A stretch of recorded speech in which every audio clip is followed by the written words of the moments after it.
राज था कहाँ से इसको कहाँ तलक है लाए, अपना सब कुछ वार दिया और करते रहे उपाय। नमस्कार, आप देख रहे हैं रब्सी लाइव और मैं हूं आपके साथ निधि सिंह। और अभी हमारे साथ मौजूद है जेडीयू के प्रवक्ता और इनसे बात करेंगे। सबसे पहले तो सर आपका बहुत बहुत स्वागत। चलिए, आपका भी बहुत बहुत स्वागत है और आपके चैनल के दर्शकों का भी बहुत बहुत स्वागत है। सर, जिस तरह से आप लोगों के द्वारा जो जंगल राज का गाना वो लॉन्च किया गया है और इसके बाद तमाम आरजेडी के लोग इस पर कटाक्ष कर रहे हैं और इस पर टिप्पणी कर रहे हैं, क्या कहेंगे सर? देखिए, उन लोगों को भय होना तो स्वाभाविक है, क्योंकि 2005 से पहले का जो शासनकाल का दौर गुजरा, उस शासनकाल के दौर को याद करने के क्रम में ही लोग जो है उनके रोंगटे खड़े हो जाते हैं।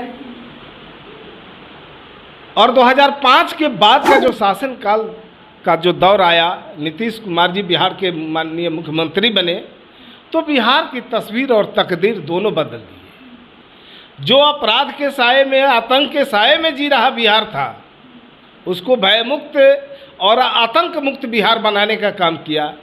विकास की नाम की कोई चीज़ नहीं थी, विकास की गाड़ी तेज चलने लगी।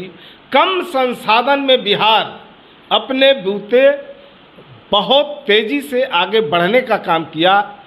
और इसी बात की चर्चा इस सॉन्ग के माध्यम से की गई है। और जो 15 साल पहले का जो जंगल राज था, उस जंगल राज की कहानी, उस जंगल राज की गाथा अगर इस गीत के माध्यम से इशारा करता है, तो इन लोगों को भय होना और बेचैन होना लाजमी है।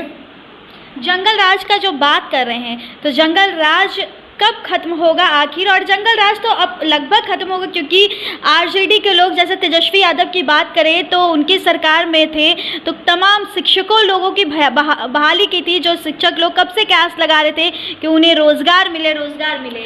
देखिए, बहुत अच्छा सवाल आपने किया। दरअसल जंगल राज में रोजगार तो था नहीं, आम आदमी का जीना मुहाल था, घर से लोग बाहर निकलना मुनासिब नहीं समझते थे। और दरअसल 5 बजे शाम के बाद तो कोई घर से बाहर निकलते ही नहीं थे। ऐसा बिहार था। अब तो ऐसा बिहार है जो 12 बजे रात में, 1 बजे रात में एक शहर से दूसरे शहर लोग जाते हैं, स्टेशन उतरते हैं, अपने गांव चले जाते हैं, शहर से अपने गांव चले जाते हैं, बेखौफ जाते हैं, किसी का डर भय नहीं रहता है। तो ये भय मुक्त बिहार है। और बात रही जो तेजस्वी जी को कि जो अपने पीठ थपथपा रहे हैं, दरअसल वो इस सरकार में उप मुख्यमंत्री थे और उप मुख्यमंत्री का संविधान में कहीं कोई जगह नहीं। उप मुख्यमंत्री का दर्जा मंत्री के बराबर होता है। और मंत्रिमंडल से ही कोई भी विकास कार्य हो, कोई भी कार्य हो तो मंत्रिमंडल से ही गुजरता है। सरकार का कोई काम अगर आगे बढ़ता है तो मंत्रिमंडल से गुजरता है और मंत्रिमंडल का प्रमुख माननीय मुख्यमंत्री होते हैं। तो इसके लिए उत्तरदायी तो माननीय मुख्यमंत्री हुए। उप मुख्यमंत्री का क्या इसमें योगदान है? और दरअसल हकीकत ये है कि ये लोग हमेशा झूठ के बुनियाद पर राजनीतिक रोटी सेकने का काम करते हैं। राजनीति को सेवा नहीं, ये लोग राजनीति को व्यवसाय बना के रख दिए हैं। और इनका फितरत ही है झूठ बोलना और जनता को आंखों में धूल झोंकना। अच्छा, एक सवाल और रहेगा कि क्या पाटलिपुत्रा हॉट सीट सबसे ज़्यादा कही जाने वाली है, तो उसमें मीसा भारती का कदम राजनीति के ओर बढ़ गया है, तो उसको लेकर क्या अब आने वाले दिनों में हॉट सीट की नैया डगमगाती हुई नजर आ रही है? देखिए, बिहार में 40 लोकसभा की सीटें हैं और 40 की 40 सीटें एनडीए गठबंधन के हाथ में होगी। ये जो इंडिया गठबंधन है, ये चुनाव तो औपचारिकता के लिए लड़ रही है। इन्हें भी पता है कि कहीं से इनकी दाल गलने वाली नहीं है। 40 की 40 सीटें एनडीए गठबंधन ले जाएगी।